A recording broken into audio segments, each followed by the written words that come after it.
Ils ont un plan pour vous. Tu vois les mondiaux comme vous là-bas, vous rêvez comme ça chaque jour. Un plan est bien élaboré pour le Congo, comment les sortir dans la guerre. Et comment eux aussi pouvaient aussi gagner les minéraux. Masolo est un ndengemo ko sakanate ba ko sabinote. Et les gens n'ont jamais cru à ça. Je vais vous mettre Michael Watts. Mike Watts, il va vous parler. Mike, c'est Michael. Écoutez ce qu'il va dire. Toute personne qui est dans la rébellion, qu'on ne vous mente pas, tu peux avoir la haine de Tshisekedi. Papa, bossana na yo. Bossana na yo. Je vous le répète et je vous répéterai toujours. Avez-vous vu Tshisekedi perdre une guerre depuis qu'il a pris le pouvoir? Ça ne vous dit rien. Ça ne vous, je ne comprends pas. Quand nous disons ça, ils pensent que non, vous adorez un homme. On n'adore pas un homme. On parle aussi de Moïse comme ça, non? Est-ce que nous adorons Moïse? On parle de David de la même façon. Est-ce que nous adorons David? Mais nous savons que celui qui a fait de David roi était Dieu Tout-Puissant. Nous savons que celui qui a fait Moïse libérateur, c'était Dieu Tout-Puissant. Donc Moïse était Dieu dans la chair humaine. Parce que Dieu habitait à Moïse. Dieu habitait à David. Aujourd'hui là, Tshisekedi est ouais. La parole du Saint-Esprit Fumu Kimbangu est dans Tshisekedi. Dieu est en lui. Il ne va pas perdre la guerre.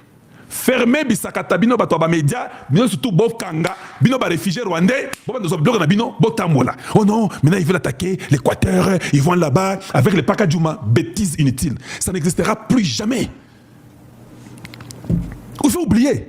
Oh non, quand Donald Trump là, ils vont partir en 2029, maintenant les Rwandais vont rentrer. Papa, quand ils partiront en 2029, nous aurons quelle armée? Vous ne faites pas une bonne projection parce que je m'excuse de terme. Et ça qui va interdire moi mon Kenangaï. Donc, dans 3 ans, Tshisekedi recrute. Chaque mois, on recrute plus de 10 000 enfants. Dans 3 ans, nous aurons combien de gens dans l'armée? Et puis, armée formée par les Américains. Même si Trump partait. Dis-moi. Yo, y'a dans l'armée, wana. Nous, là, en Afrique, je suis en train de prier pour qu'on donne du travail aux enfants congolais. L'immigration, toujours Kangaba frontière, papa. Ça ne sera pas n'importe qui. Oh, je vais vous dire une chose, je m'excuse. Oh non, tu es Libanais, tu es Indien, tu es Chinois, tu es Rwandais, tu es Sénégalais, I'm sorry. Tu n'as pas les papiers, tu es Sud-Africain. I'm taking you out of Congo. Je vais vous enlever du Congo. Tu dois aller chercher les papiers et nous devons nous rassurer que notre immigration, même nos ambassades, représente le Congo valablement. On vous donne un faux visa, vous venez au Congo, nous vous attrapons. Même l'ambassadeur, on dit au chef de l'État, il doit sauter. Comment cet homme ici a pu amener un visa à Lukuta dans l'ambassade? Quelle voie vous avez suivi pour avoir le visa? Tous les visas seront numérotés. Je dis bien tous les visas du Congo. Ozana Cambodge, Ozana Uruguay, Ozana Chili, Ozana Soudan. Tout est numéroté. Chaque visa vérifiable. Avec des empreintes digitales et les facial recognition. Yo, kota sous Congo, na obosa kanango wana. Et c'est sûr que non, tozaka batumoko pour le bien vivre ensemble. Le bien vivre ensemble, 20 millions de morts. Non, nous devons être plus durs que tout le monde. Je dis bien, nous devons être plus durs que tout le monde. Masolo et Betami, pendant qu'il signait, Kagame était déjà entré. Parce que 2 jours après, il y a eu la guerre. Ouvira est tombé. 2 jours après.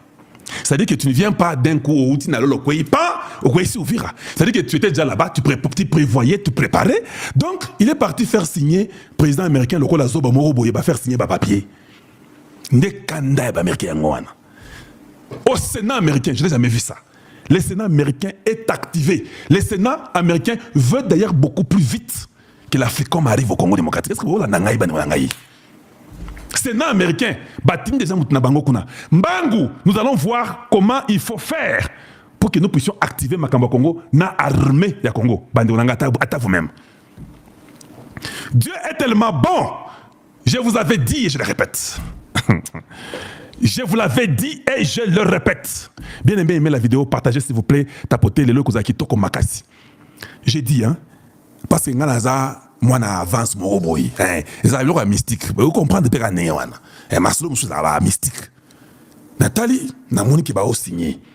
Nazui masolo ba pesangai que non, il y a une solution pour le Congo. Quand vous avez vu les Katumbi, les politiques Kanambi, les Barnabé qui Kayabin Karobi, tout le monde là, les Moulania, les Ambongo, les Chol, les Mouteba, tout le monde en train de parler pour dire que non, on ne veut pas de ces deals. Tout ça, bah, pression, on prend Ouvira. C'était pour dire non au deal. Il savait que si ce deal passe, nous sommes tous cuits. Bah, on l'a raté. Willy Ngoma, ce n'est qu'un début. Vous allez tous passer un à un, même le Rwanda. Et puis, hein, les gens sont en train de... Les gens peut-être ne comprennent pas. Ah non, Kagame est encore fort. Non, non, non, il faut oublier. Kagame est fort, tu sais qu'il amène les fils de Abiyarimana Congo Kinshasa. Bossana na yo. Masolo c'est Betami. Kagame est remplaçant na yi. Donc son temps est déjà passé. Et il doit comprendre que it's over. Le service de renseignement américain est déjà blindé, c'est Tshisekedi. Tshisekedi a retourné le Congo. La Chine a perdu le Congo de justesse, de la bonne manière. Vous croyez que Tshisekedi maintenant, Betombesili, comme les Américains, vous coincent, Kagame doit partir, il faut maintenant tout ça le dialogue. Non, le dialogue est pété. Dieu est en train de nous amener dans des histoires que vous n'allez pas comprendre. Ça, c'est plus que la métaphysique. Il y a un champ qu'on appelle une attraction. Il y a une énergie qui est en train de tourner tout ce qui est du Congo. Une énergie tellement puissante que même quand Tshisekedi veut dire bon d'accord, on peut peut-être le dialogue, l'énergie lui dit non. Les événements font que il y a un moment qui dit non, je ne ferai plus de dialogue. Les événements vont tourner pour qu'il n'y ait pas de dialogue. Parce que le temps du Congo d'être racheté, d'être sauvé est arrivé. Cette constellation, c'est un alignement parfait pour le Congo. Donald Trump n'est pas venu au hasard. Imaginez-vous qu'on cause, on fait tout. Kagame avait déjà corrompu tous les présidents africains. Tous les présidents africains sont corrompus. Je pose la question. Qu'est-ce qui a empêché que Kagame puisse dire que non, je vais signer en Angola? Parce que tous sont corrompus. Je signe, je ne vais pas respecter. Je crois qu'il était stratège. Il devait signer en Angola. Parce que c'est un pays africain. Et ça allait être bien. Il ne pouvait même pas respecter. Qu'est-ce que l'Angola allait faire avec l'Union africaine pour le prouver à Bassatou à réussir ou bien à forcer à changer Masolo? Il n'y a rien que l'Union africaine, des pays où des présidents sont des aventuriers, des présidents inutiles, menteurs et criminels qui sont en train de voir le peuple congolais mourir pendant 30 ans. Aujourd'hui, ils disent que Tshisekedi a vendu les minéraux du Congo. Non, vous êtes des sanguinaires, vous les présidents africains. Je vous accuse. L'histoire retiendra que les présidents africains étaient complices de la mort de 20 millions de Congolais. L'histoire retiendra que vous avez participé à la mort, à la tuerie, au sang, au viol des femmes et des enfants congolais. Vous avez été tous complices. Et vous avez menti. Vous n'avez pas voulu laisser que quelqu'un puisse quitter le Congo. Vous l'avez encouragé. Vous ne l'avez jamais condamné publiquement. Un fils est sorti du néant. L'histoire retiendra que ce fils congolais de la tribu Luba, il a dit c'est toi qui es les génocidaires, c'est toi qui tues les enfants congolais, c'est toi. Les gens ont se moqué de lui. Hey, Tshisekedi Akoufi, Bamati Bakiti. Dieu, dans son plan merveilleux, il a prévu, il a dit non. Cette histoire ici, on va signer pas Donald Trump aux États-Unis. Trump ou Mulumba devrait signer ça. Tshisekedi Mulumba, tous là-bas. Kaloge, tous aux États-Unis. Nous étions tous là-bas. Écoutez, je parle de la constellation. Je parle de ce qu'on appelle... la constellation, c'est une énergie. Imaginez-vous, le président le plus puissant au monde, dans la Maison Blanche. Dans cette Maison Blanche-là, il y a Tshisekedi Félix Wamulumba, le président élu et choisi de Dieu dans le monde, dans la même Maison Blanche. Non, non, non, non, non, non, qu'on ne vous mente pas. Kalonji Wamulumba, un envoyé avec un message pour libérer son peuple, dans la même Maison Blanche. Quelle constellation, quelle énergie. Vous pensez que ça allait échouer? Donc vous pensez que Dieu a voulu que moi je sois à la Maison Blanche pendant que Tshisekedi et Trump sont là, même s'ils n'étaient pas à la table. Mais Dieu m'a amené. Il dit, toi, tu dois être là. C'est la constellation. Nous avons été tous attirés au même endroit. Bon courage. Il signe. L'esprit me dit non. C'est bien comme ils ont signé. Mais il faut que quelqu'un me puisse violer. Je suis venu encore les premiers. J'ai dit, ils ont signé, ils sont contents. Oh Dieu, j'ai commencé à prier en public. Quelqu'un peut me retrouver ma prière? Oh Dieu, puisses-tu, dans ta puissance, dans ta miséricorde, mettre un esprit mauvais sur Kagame pour qu'il puisse violer cet accord? On a presque 8000 personnes en temps réel. S'il vous plaît, moi je veux seulement que vous puissiez aimer la vidéo et la partager, hein, rien d'autre. Hein. On a plus de gens qui sont là, presque 300 personnes sur TikTok. Et nous avons aussi beaucoup de gens qui sont sur Facebook. Je ne sais pas combien, mais voyons voir sur Facebook. Nous avons plus de 2500 personnes sur Facebook. Yo, sur 2500 sur Facebook. Yo, tant que ça live. Donc, l'histoire retiendra que Tshisekedi était un envoyé inspiré de Dieu. À Salatou, à Persa, Mirion Soto, Macron a bloqué, piégé Tshisekedi, bas allemand, bas belge, bas anglais, bas chinois, bas russe. Même les Américains bloquaient Tshisekedi. Tshisekedi a percé. Le meilleur politicien du 21e siècle, c'est Félix Antoine Tshisekedi Tshilombo Amolumba. Il est parti, il a pris les États-Unis. Papa, c'est ce qu'on a dit, hein, prendre l'ennemi par ses cornes. De son côté. Et c'est là qui? Alors je vais vous dire, vous les ennemis de la République, et s'il vous plaît, partagez notre émission, s'il vous plaît. C'est ça le moment. Masolo et Zanandenge Bozo Kansawanate, Masolo Zan niveau Moussoussou. Je vais lire pour vous. Oui, je vais lire pour vous, pour que vous puissiez savoir ce que Mike Waltz dit aux Nations Unies. Bolanda. Et puis je reviens. Bolanda Gabino Moko. De côté. Suivons, ça va tous. Suivons. Et puis on revient après qu'il ait fini. Papa, Olozo Banimi. Le Rwanda doit reconnaître le droit du gouvernement du RDC à défendre son territoire et son droit souverain à faire en sorte que les forces rwandaises se retirent de ce territoire. Alors, est-ce que vous avez suivi ce qu'il a dit là? Le Rwanda doit savoir que le Congo a le droit souverain de défendre son territoire et de faire en sorte que les forces rwandaises et leur M23 quittent son territoire. Ça, c'est Mike qui était chargé de la sécurité de Donald Trump. Il a envoyé aux Nations Unies. Mais il est informé. C'est cet homme qui a dit, nous avions mis des satellites pour voir ce qui s'est passé à Uvira. On avait vu tous les mouvements de Kagame et les M23 et les RDF. On avait mis des éléments pour voir tous leurs mouvements. Et nous avons des preuves qu'ils ont amené les Yana, les armes sophistiquées, tout ça. Il a dit ça. Donc, quand on signait à Washington et Kagame était en train de venir au Congo pour faire la guerre, les États-Unis étaient au courant. Bango peut batindi ba missile na bango, non, ba radar na bango, na ba na bango, kuna, sans lui dire. Ils ont tout vu. Ils voulaient avoir des preuves. Quand Nzamba Lolo on a Zambelaka, il a endurci son cœur. Va, viole la loi. Va, fais la guerre. Toi, tu es Kagame. Kagame qui a dit, go to hell. Boulos dit, hein, nous avons tous entendu ça. On va voir. Vous pensez que Kagame a encore une vie? Un pays qui a moins de 10 km, et ça va bon peut être 20 km, n'a évité. Vous pensez qu'ils vont tenir? L'attaque du Congo, Fizi, Uvira, Walikali, Massissi, et Calais, et puis l'aéroport de Kavumu, ils étaient... Oh, bon, mais ça, la Colanda, biso, bon, mais ça, non, balaïso, petango, iso. Biso, kobanani, biso, kobalobeli, atatam, konjambo, kao, to bengami na kombo, ele trio. Yaka, na lombangu, liboso, bitando, na bino, ike, bobo, zara, posa, pena, sai, ya koyoka, aekani, mazali, kolega, na kati, ya ekolo, Congo, oye, kambami, na mwana, mboka, Félix Antoine Tshisekedi Tshilombo. Pamba, te, na zala, nga, mogote, bomoni, na liboko, na nga, mobali. Nazali, na elombe, mobali, babengi, Johnny Lenoir.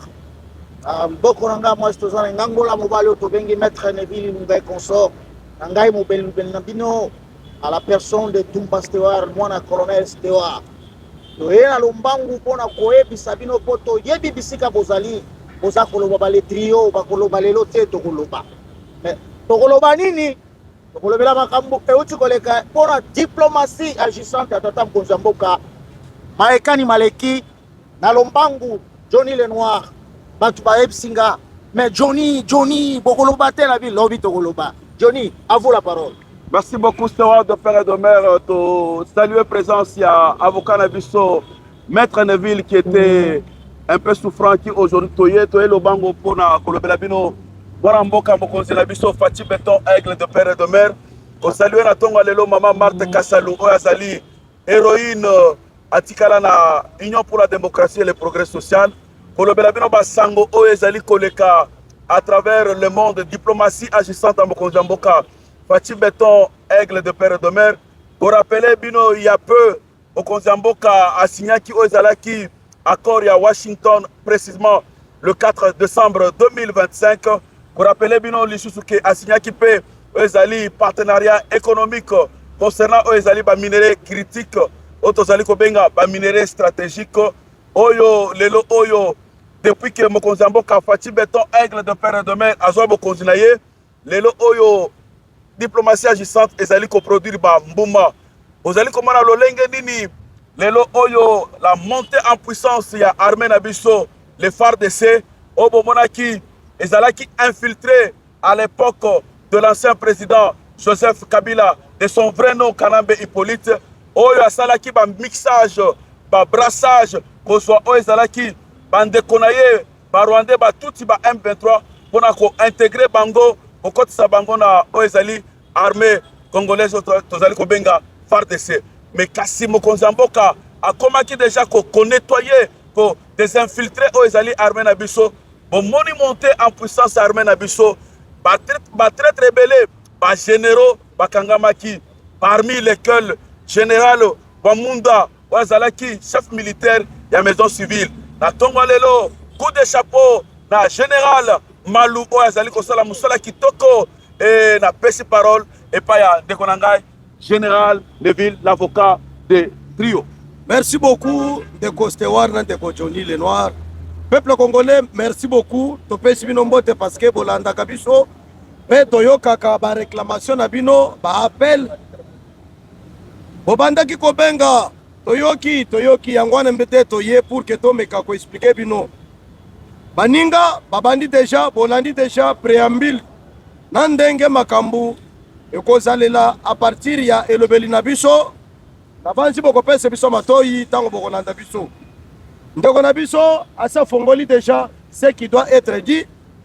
Bandeko, qui vous a dit que chef de l'État akokaki ko croiser maboko pour que bana na ye oyo azali kokamba bakufaka ye atambola ndenga bobanda kokanisa? Non, diplomatie agissante ya chef de l'État Félix Antoine Tshisekedi Tshilombo epesi deja mboma na yango à tel point que bomonaki na ebandeli ya mbula oyo mokonzi ya mboka tango akendaki na palais du peuple liboso ya balobeli ba représentant ya peuple to bengi ba député na ba sénateur tata mokonzi abelelaka avant suka ya discours na ye pona suka ya mbula alobaka bien que les ténèbres ne régneront jamais sur la République démocratique du Congo. Batu babanda komonelo kwa neneti black deloyo tobundi pour que pour récupérer est la République démocratique du Congo, parce que vous êtes sans ignorer que Mboka Nabiso, nous sommes agressés injustement par un petit pays. Oh, Tobanda Komone Netumuke, mais si Manaye, Asalakna ba multinationaux, oh, Babanda Koya, Koyi Baba Minere, Kokende Koteke, le Peba Tomususu Basale, le Bino Bakambo, oh, Binobo, Mokobo Yebi. Il a fallu chef de l'État Félix Antoine Tshisekedi Tshilombo. Aya pour que à mettre fin à Bouzoba Wana, parce que même président des États-Unis d'Amérique, M. Trump, aux alliés Lombe, et l'Oko Salami depuis il y a plus ou moins 30 ans. Félix Tshisekedi, le président, Tangoye Namboka na pouvoir, Akuti Bitumbawana, il a fallu Abunda, Ameka, commettre fin à Likambwana, Debo Bomoni, Natonga Lelo, avant de évoluer Makas, Toyena et Sengo, parce que Nangambu Nabango. Babandi kolokota bibembe tokokota na détail na zongi sena maloba pango na mbo. Merci Ndekonangai général Neville, merci Ndekonangai Johnny Lenoir. Pamba te tozali kopesa longonya na mapinga na biso, tozali kopesa longonya na bawasalendo. Mais lelo esengo ezali na Congo mobimba. Batu nyonso bozali kotala réseaux sociaux, batu bakomela, mutu azaki kokwakola. O babenga ki porte parole na bango Willy Ngoma, mais ayoka ki ngoma o babenga kana Swahili elingi ko bambunda, mais ayoka ki mbunda ya Congolais, ayoka ki mbunda ya Félix, c'est que bisika bazalaki bapalangani akufi ye mokote, akufi baza mulongo sombo, mais ko banda lelo bakombe ko banda ko bima. Lelo Willy Ngoma akufi ngoma mbunda ebetami Congo mobimba, batu bako sepela, batu bakomela, ezali déjà fin règne. Tozali koloba na ndeko na biso nanga ayeba kaka ke eliaka batu ekufaka batu etikalaka batu.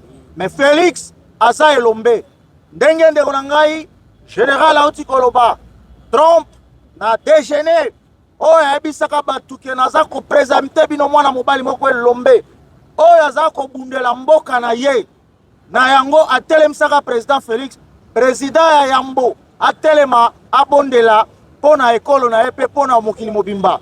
Napesi maloba epai ya Johnny Lenoir akoka kolimbolela batu victoire ya montée en puissance liwa ya Willy Ngoma.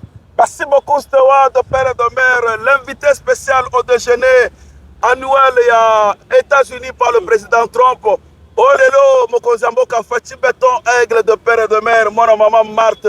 Oh bazali kobenga Kagame azali kobenga ye l'enfant gâté de la communauté internationale. Et l'Obama te moto ya lolenge nini lokola Fati Beton de père et de mère, mwana Congo mokonzamboka. Lelo oyo ennemi oyo sous-estimaki ye Kagame a komi kobenga ye l'enfant gâté de la communauté internationale. Depuis l'histoire de l'humanité, depuis l'histoire des nations, aucun président au monde n'a jamais été appelé enfant gâté de la communauté internationale. Mais Kassi Fati Beton azali na sagesse otozali kobenga une sagesse inouïe. Lelo bato bakanisi ke azali na mandat te me kasali azali na mission. Pona ni tolobi azali na mission. Botala lolenge nini mokonzamboka Fati Beton depuis investiture na ye depuis le 24 janvier 2019 au début il a commencé à déboulonner Otobengi FCC cash. Lelo azali ko déboulonner Ozali Kagame. La guerre qui a duré plus de 30 ans, plus de 3 décennies. Lelo oyo par la diplomatie agissante ya mokonzamboka Fati Beton aigle de père et de mère. Lelo oyo bambuma et mon ami armée zalaki désorganisée. Lelo oyo armée commis réformée, armée lelo est commis et je connaître monter en puissance. Qui aurait cru qu'un jour la carte allait changer? Qui aurait cru un jour qu'elle est donnée sur le plan, sur terrain, sur le plan ya Bitumba et qu'on changeait, le lenge lelo est changé.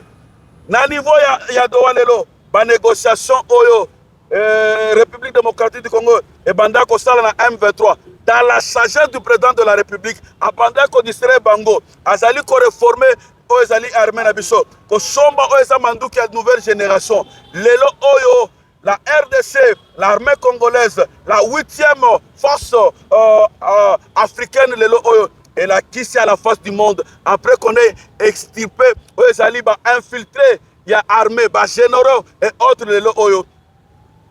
Mokonzamboka, vice-premier ministre, Mwadiamvita, comment il s'appelle? Kabongo Mwadiamvita. Oh, Tozali Guy Mwadiamvita. Tozali ko féliciter. Moussala Ozali ko sala. Ba réforme oyo apporté na ezali armée na biso bibondeli oyo ya nouvelle génération oyo osombeli bango lelo oyo l'armée congolaise elle est requinquée alors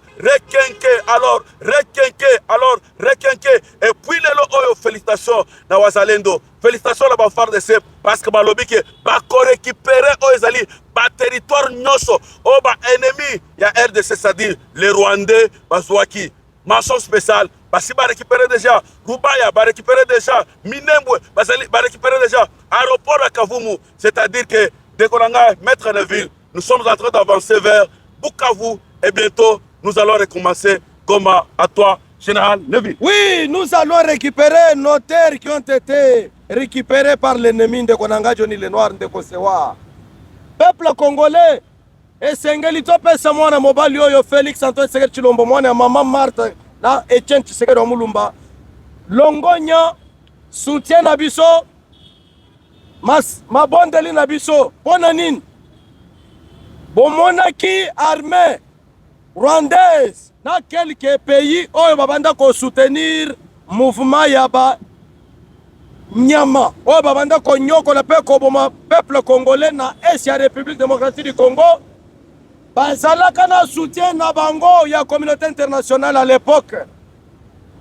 Bino ba Congolais oyo babanda kolobaka tobeta bango kaka or que Félix Antoine Tshisekedi Tshilombo sage qu'il a toujours été, ayebaka bien que soki tobandi bitumba na bato oyo armée na ngai ezali infiltré moyen etokende mbala moko toatake bango eza te. Il a fallu d'abord ko nettoyer kosala tobengi nettoyage. Le général ne vit pas seulement kosala nettoyage.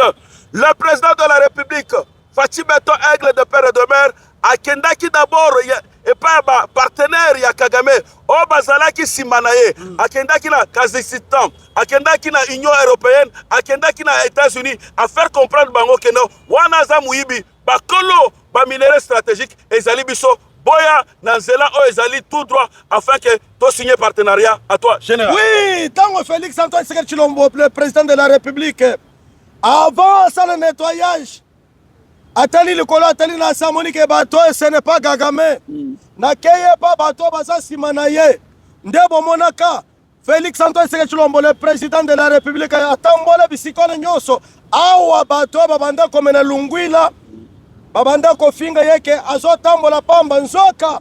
Il était à la recherche ya kimia parce que ndaku oyo ezalaka na kimia te moyen bapara na bana pe bazala na kimia ezali te. Il a fallu chef de l'État Félix Antoine Tshisekedi Tshilombo atambola bisikana na ba oyo basutenaka Rwanda ba oyo batekelaka ye biloko ba oyo bapesaka ye manduki pour que barécupere ma minere. Nde bomwana komona chef de l'État Félix atamboli na bato wana nyonso à tel point que tango silisi kotambola bomonaki bango moko baya kosanctionne voyage ya chef de l'État Félix na résolution bango baya kovote na conseil de sécurité 28. Résolution 28-0-180 tango bavote résolution pona kolekisa mokili mobimba ke non cette fois-ci mutu oyo azali kocréer des ordres topointe ye mutu azali kosoutenir M23 eza Paul Kagame. Bato nyonso babandi kopesa Félix Antoine Tshisekedi Tshilombo raison totamboli Félix Antoine Tshisekedi Tshilombo akei akopere na États-Unis d'Amérique mpona tosala oyo tobengi deal, c'est-à-dire échange yaba bomengo toza na bango contre kimia pour que kimia ekota na este ya République démocratique du Congo. Nde bomonaki Félix Antoine Tshisekedi Tshilombo baaméricain na nzela ya Donald Trump bayokelaki ye basali oyo tobengi deal awa basango bandoki bango balobaki na baeglise na bango ke bomoni Félix ake koteka minere mpona soki 99 ans or ke ezalaki nango lokuta. Maintenant chers compatriotes, tango Félix asilisi likambo wana États-Unis d'Amérique aye kobengisa bango afandisi bango biso na Paul Kagame Rwanda pour koyebisa bango ke botika kimia ekota. Paul Kagame abanda koyoka te. Dans l'entretemps chef de l'État Félix abandaki kosokola déjà armée awa uta batraître nyonso ya FARDC bakota na prison y compris Frank Tumba Munda. Pomoni lolenge nini armée na biso ezokende komata à tel point que lobby bomonaki bandeko na ngai oyo abanda komibenga Willy Mbunda azwi mbuma na nzoto. Merci beaucoup général Neville pona maloba pesi ngai topesi mention spéciale epaya général Malou, l'actuel général chef d'état général major ya maison militaire chef de l'état oazali kosala musala kitoko topesi pe mention spéciale soutien total à Mama Lisette Kabanga oazali la numéro 1 ya cyber défense ya mboka na biso. Mama Lisette Kabanga le trio bazali simana yo na musala nyonso zali kosala. Félicitations na mapinga na biso, félicitations na ba wazalendo parce que balakisi que non sikoyo balobi ke tokowa pona ekolo tokowa pona mboka na biso to rassurer bino ke bitumbo oyo peuple congolais o balandaka biso à travers le monde bitumbo esi ekomi na suka ekosila lolenge esilaki na Angola guerre entre Dos Santos na Savimbi toyebisi nanga oyo ezali congolais de père et de mère nanga oyo abali oyo ezali collègue na ngai oyo totanga na ye na université Yveto papa nanga ndeko na ngai nanga il est grand temps olongwa na M23. Il est grand temps osenga pardon na peuple congolais, mais okolongwa ndenge nini, okokima ndenge nini, oyo bazalaka ko garder yo eza batuti rwandais, okokimela wapi? Tala conséquence ya trahison, okokufa lokola Savimbi. Il est grand temps de konabiso oya kendaki kuna safu okokufa pamba, okokufa bakolia yo. Tala Willy Ngoma balie ye akufi lokola nyao, akufi lokola mpuku. Vraiment félicitations à mapinga na biso, tous derrière le chef de l'État Fachi Beton, aigle de père et de mère, tous derrière le Wazalendo, tous derrière le phare des Sceaux, tous derrière le vice-premier ministre, ministre de la Défense. Nous avons cité Kabongo Mwadjamvita la Chiluba, c'est-à-dire Moto Oyo Alonga Kabamvita. Félicitations grand frère, le vice-premier ministre Kabongo Mwadjamvita, Mulume Wampolondo, Djechebe, Chochoetu, Mulume Makanda, à toi. Merci Johnny Lenoir, merci Général Neville. Tozali koyana lombangu pona koyebisa tata mokonzi ya mboka ke awa biso bale trio tozali kosenga na yo obatela osekirize lisusu mama Lisette Kabanga pona cyberdéfense, tozali kobondela mingi pona Général Malu ya maison civile, place ozali coup de chapeau biso bale trio toza sima na yo pona musala malamu ozali ko rendre pour la République. Tozali Pessima, vice-premier ministre, ministre de la Défense à la personne de Kabongo Mwadjamvita. Tozali Pessima, il y a vice-ministre Olususu Tozali Koloba, ba ministre Nabiso Bazali Kobunda pona ekolo, entre autres Eliezer Ntambwe. Oh, ya keko bimisla biso ba mobondo. Tozali Sima mama Lisette Kabanga, cyberdéfense. Tozali Sima, il y a Général Malou, oyo alakisi sikoyo ke monter en puissance. Azali patriote liboso oyo Bwamunda zaki kokosa chef de l'État bomatisa baskoy ote papa bakoboma population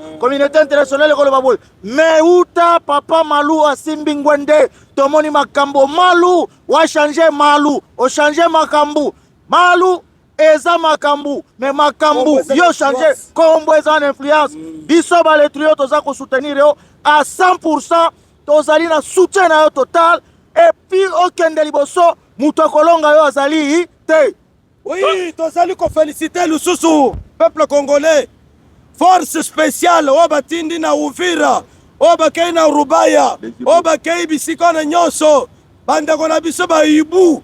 En tout cas, Félix Antoine Sekechilo Mwaza Mwana Mayele, il a fallu Ngonga Oyo pour que Atinda Bino na bisika wana. Nous allons récupérer Mabele na biso Nyonso wana.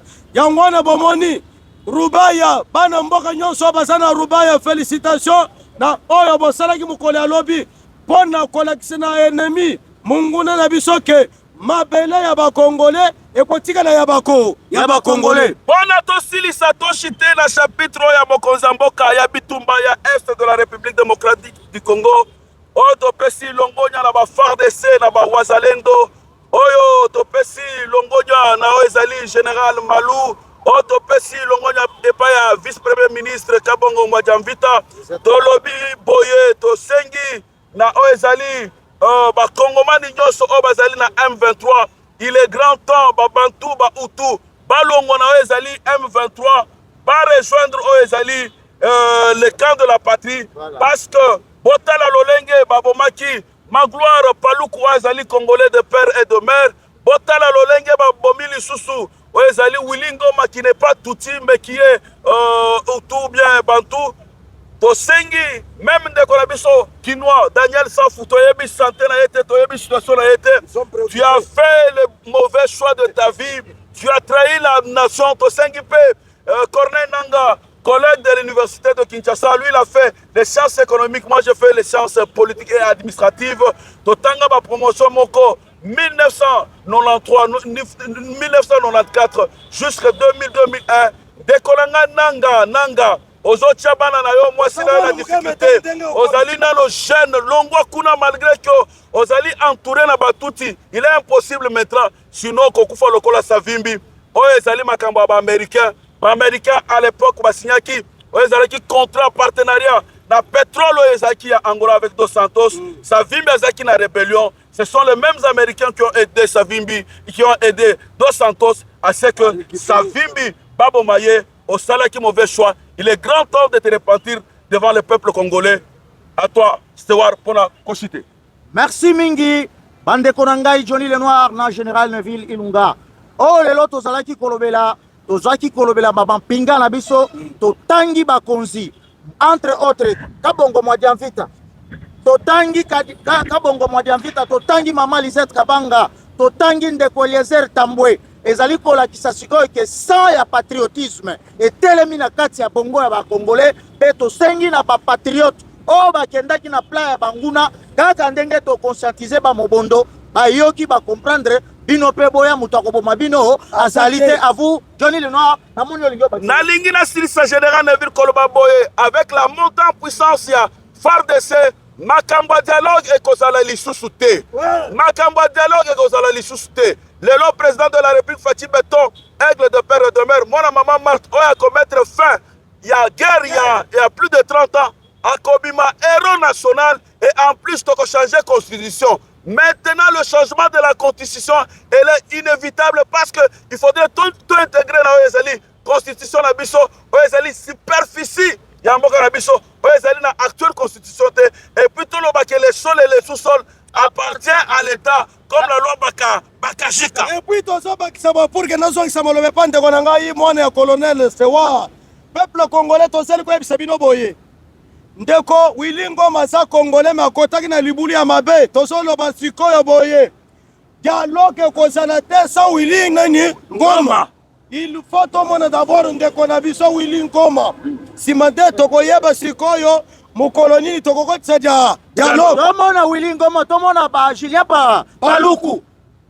Tolingi Tokota la chapitre Mosusu Kolobela Bino Ezali, direction générale de finances, conduit de maître par le directeur général à la personne du pasteur Barnabé Mwakadi Otobengaka, le miracle fiscal, Outa 1960, aucun directeur général à la direction générale des impôts n'a jamais abattu un tel travail, souvent au-delà des assignations qui lui ont été conférées par le ministère de Finances, conduit de maître par Doudou Famba Lepakebo.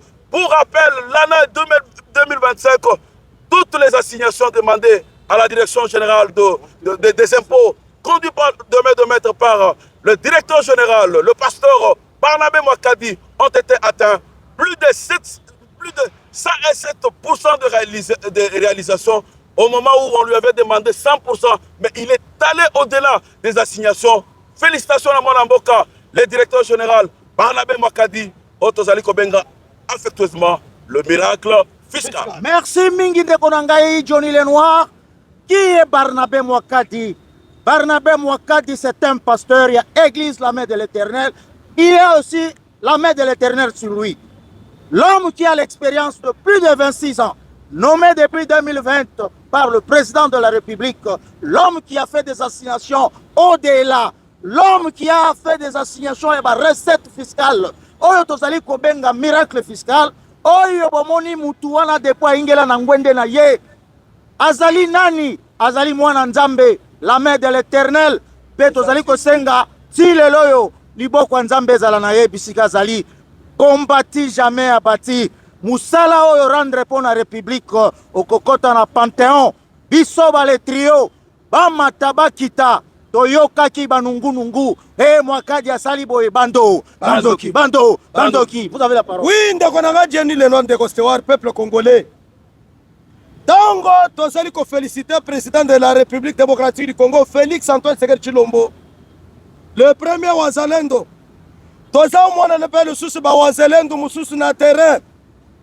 Toza na bawazalendo kuna na kati ya bitumba, toza na bawazalendo na Kinshasa na kati ya ba institution, o tobengi na ba entreprise publique. Toza mona parmi bawazalendo bazali awa na ba secteur ya administration publique, mwana mboka le pasteur Barnabé Mwakadi Mwamba. Oyo azali ko kambate JI uta 2020. Azali komata na lolenge yake. Lelo yo tango banguna wakele biso bitumba babanda kokanisa keno toza na mbongo te tokobanda kokende libanda ya mboka kokende kobelela kobanda kokelela mpona koluka mbongo me boazalendo oyo chef de l'état atyeli biso na kati ya DGI Barnabé Mwakadi abundi a tel point ke bozali komona lelo oyo bamampinga na biso bazali kobunda bazali na baarriere te au contraire mbongo na bango emata se komata mpo na nini parce que mwana mboka Barnabé Mwakadi andimaki kotravaille na vision ya chef de l'état à tel point que bomonaki ane oyo uti kosila le pasteur Barnabé Mwakadi Mwamba bandeko na biso batrio ntango toyaka liboso na bino toyebisaka bino tozali bato bazali tozali koaccompagner le chef de l'état soki mutu oyo mokonzi ya mboka nome asali malamu tokoya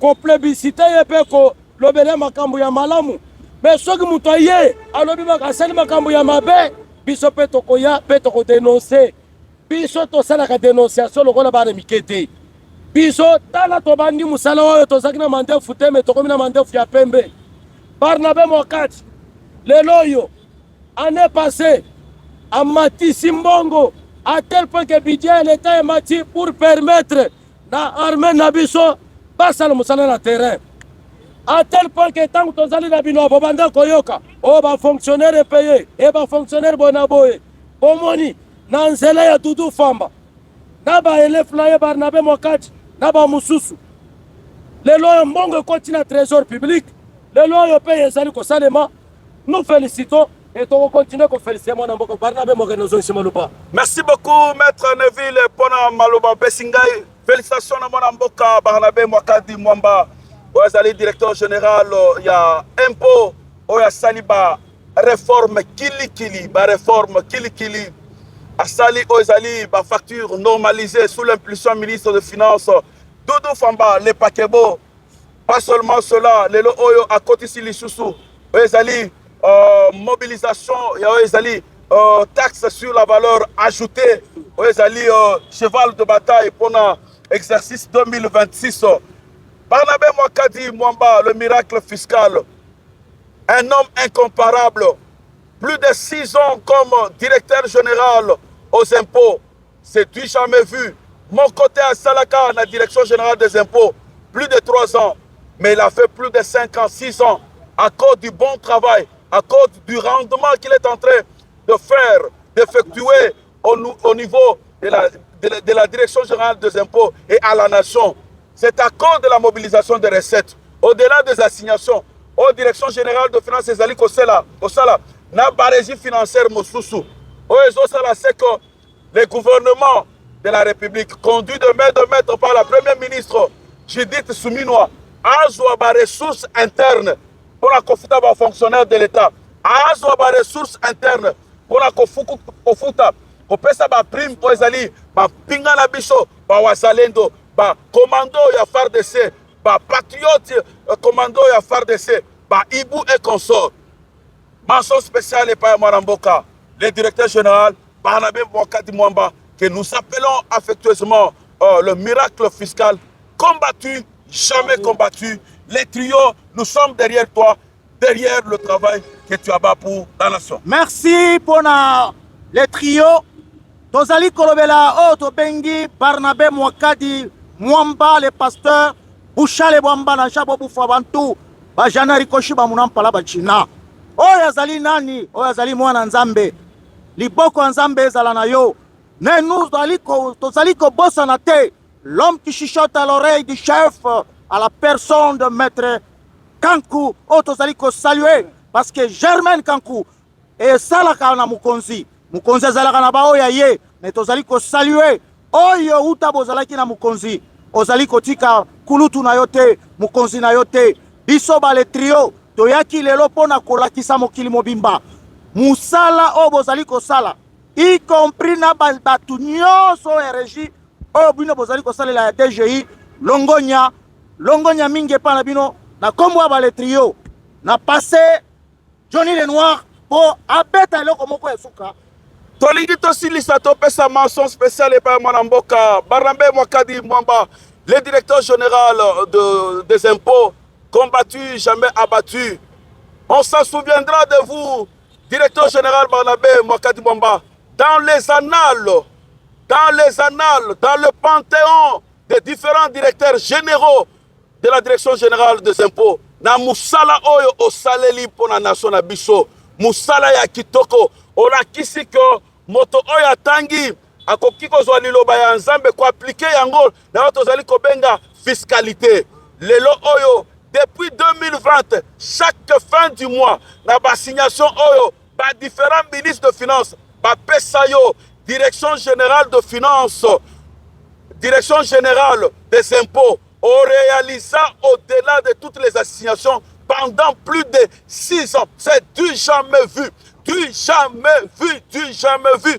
Depuis 1960, aucun directeur général des impôts n'a jamais fait comme toi. L'homme de la digitalisation. L'homme de la digitalisation, l'homme de la numérisation, l'homme que le trio soutient.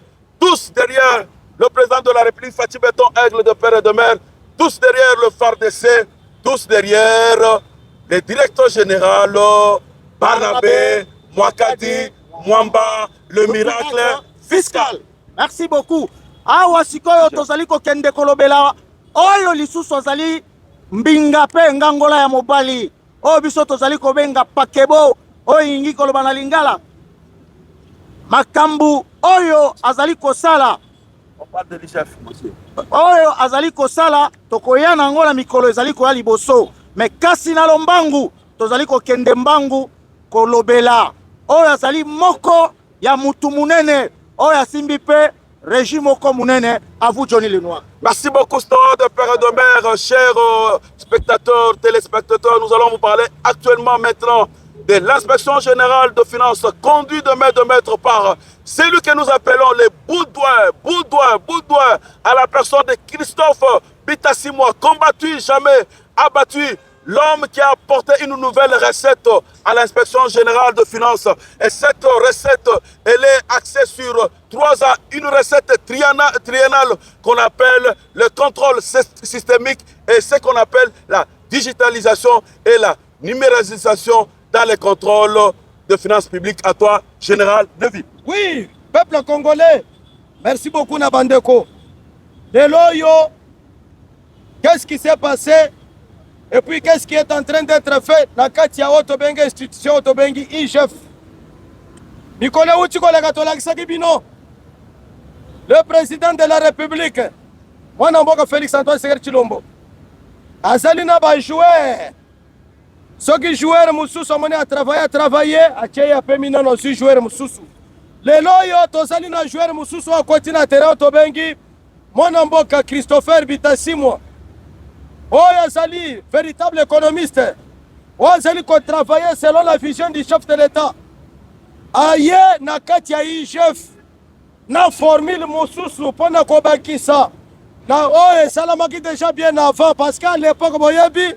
Tango mwana mboka shila lingeta salaka oyebi tozaki na contrôle a priori contrôle concomitant na biloko mususu consort ndenga tolobaka mais mwana mboka na patrie financière pour bien dire mais tango oyo aye joueur ya sika ndeko na biso Christopher Bitassimwa oyo joueur aye na système ya makelele te aye na oyo aye système asali ko travailler CNAC système de digitalisation, système ya kotia ba inspecteur basa la permanent na ba entreprise publique, ba inspecteur ya inspection générale de finances, basa la bisika nyo sombongo ezali kopesama pour que bon mona traçabilité ndenga chef de l'état lobaka. Lelo yo boyoki ba kei kutu ko découvrir ba mafia ouais ça le makana République démocratique du Congo parce que ezali cancer elokoyo ya muyibi akei ko découvrir ba fictif ya ba société oyo bafutaka na bango te basalaka na bango na ba mikanda te nyonso wana ezali mpona nini mpona mosala malamu azali kosala aboyi na ye bamakelele azali kotravaille CNAC selon la vision du chef de l'État.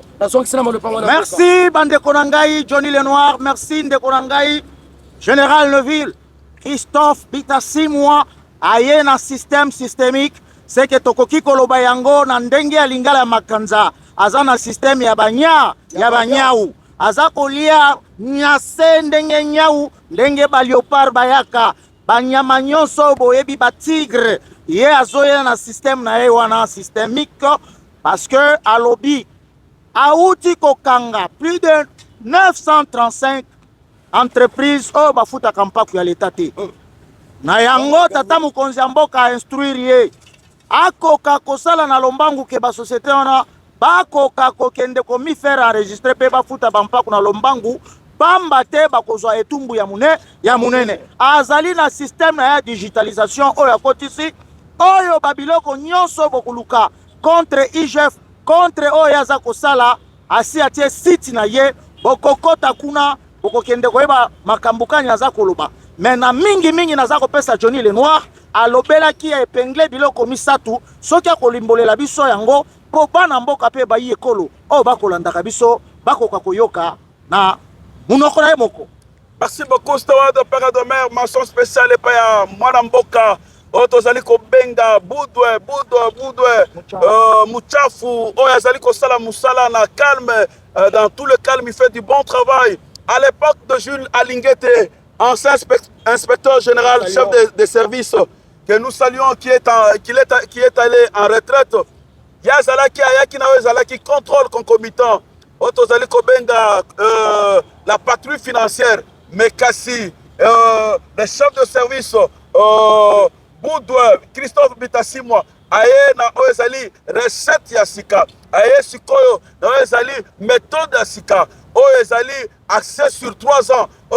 Tokobenga na l'influence triennale. Oezali basé sur Oezali contrôle systémique et puis la digitalisation. A même Oezali le plan directeur. Le plan directeur na niveau Oezali ya Moussala ya inspection générale de finances. C'est-à-dire quoi? Le lo oyo contrôle et causala permanent. Et causala permanent et kokende tina mozindo alors mozindo voilà. Na mozindo alors na mozindo na mozindo na oezali ba secteur nyonso ezala na niveau ya ba province ezala na niveau ya ba établissement public ezala na niveau ya ba entreprise publique ezala na niveau ya ba secteur nyonso administration publique ezala na ba effectif na niveau par exemple ya ba travailleur na niveau ya administration publique effectif par exemple la fonction publique ezali lolenge nini, c'est-à-dire que na musala baouti kosala va découvrir plus de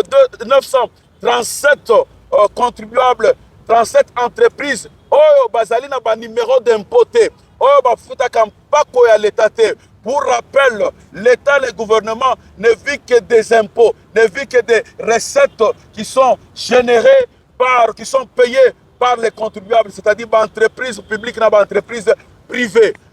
Moussala oye kosalema na oezali méthodologie mais recette asika autolobby contrôle systémique na contrôle na autobengi digitalisation ou bien autobengi numéralisation, c'est-à-dire système informatisé. Biso nyonso le trio tozali sima ya mwana mboka Christophe Bitasimwa, combattu jamais abattu. Oyo nyosa ko combattre musala oyo Christophe Bitasimwa, l'inspecteur général chef de service oyo azali kosala sous l'impulsion du chef de l'État, l'homme qui a la confiance du chef de l'État, Fati Béton, aigle de père et de mère. Moi la maman Kassalu a kokuta le trio simla biso parce que l'actuel inspecteur général chef de service azali kosala musala ya kitoko, mais il est fait dans le calme. Chaque fois tokobanda koya na bitando eke pona koyebisa bino ba réalisation oyo azali kosala parce que lui de nature c'est quelqu'un qui travaille dans le calme, il travaille dans la discrétion, dans le silence. Mais kasi biso oyo tozali ba mampinga na ye balobeli na ye tokobanda koya koyebisa bino musala kitoko oyo chef de service, l'inspecteur chef de service Boudoué Bitasimwa azali kosala l'inspection générale de finances sous l'impulsion du chef de l'État, Fati Béton, aigle de père et de mère. Merci mingi sikoyo bandeko na biso. Tozali kokende kolobela parti na biso to bengi Union pour la démocratie et le progrès social oyo ekambami na mwana mboka le sénateur député président par intérim à la personne de Augustin Kabouya oyo tobengaka AK47 Chingoma pum Chingoma pum. Tolingi toloba boye koyebisa opinion nationale internationale koyebisa ba combattant nyonso. La seule personne qui engage pour l'union, pour la démocratie et le progrès social, c'est le secrétaire général Augustin Kabouya, c'est le président par intérim Augustin Kabouya. Nous voulons dire à tous ceux-là qui attendent à ce que le congrès soit convoqué, le congrès est irréversible. Le congrès de l'Union pour la démocratie, le congrès extraordinaire est irréversible. Mais Kassi, des commissions, qui en place, basilisi musala na bango, et tikali kaka bakende kosala la polo et paya, ezali haute autorité de référence, pour le moment, azali très surchargé.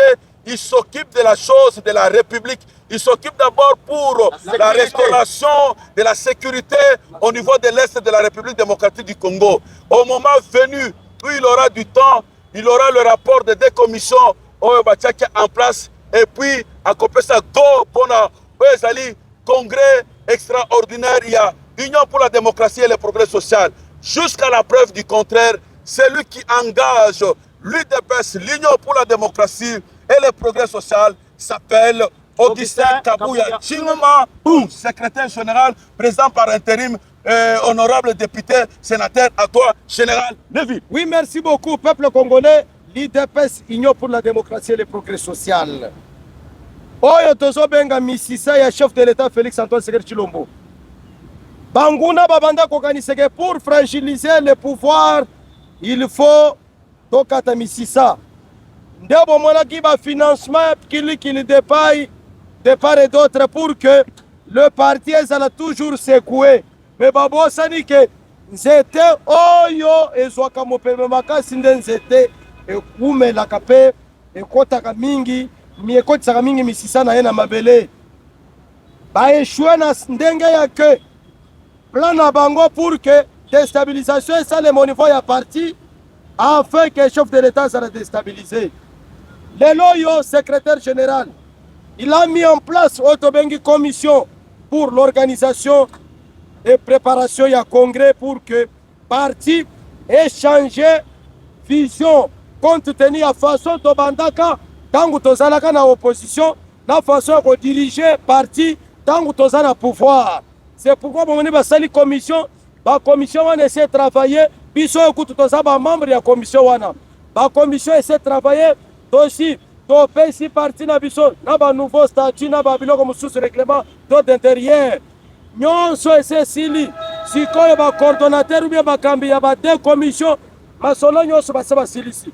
Chef de l'État en tant que haute autorité de référence, il fallait yepe abwaka misu na kati ya musalo esalamaki na parti oyo ya papa na ye pe parti na ye.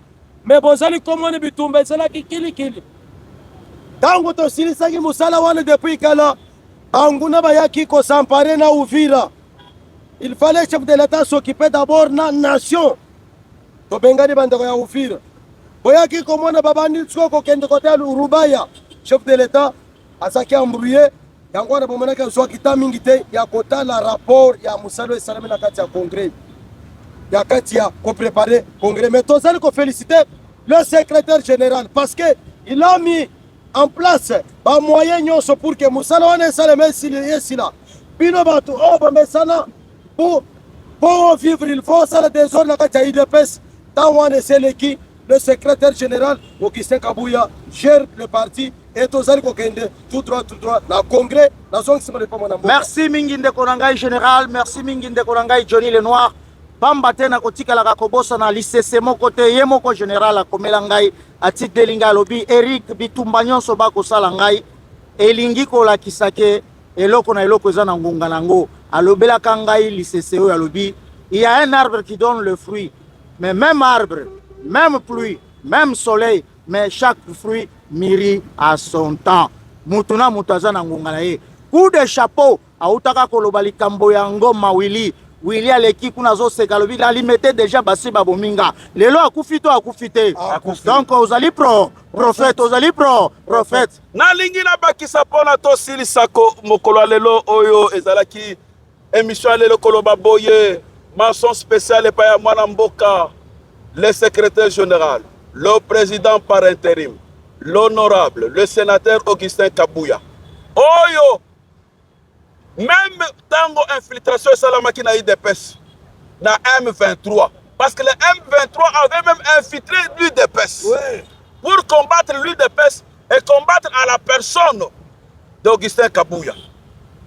Le secrétaire général Augustin Kabuya, président par intérim, atelemaki nango, atelemaki ngui, atelemaki ngui, atelemaki ngui, atelemaki ngui.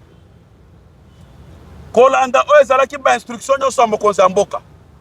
Lelo oyo l'opinion nationale et internationale bazali kopesa ye raison. Lelo oyo Willy Ngoma awe lelo asako akie deja na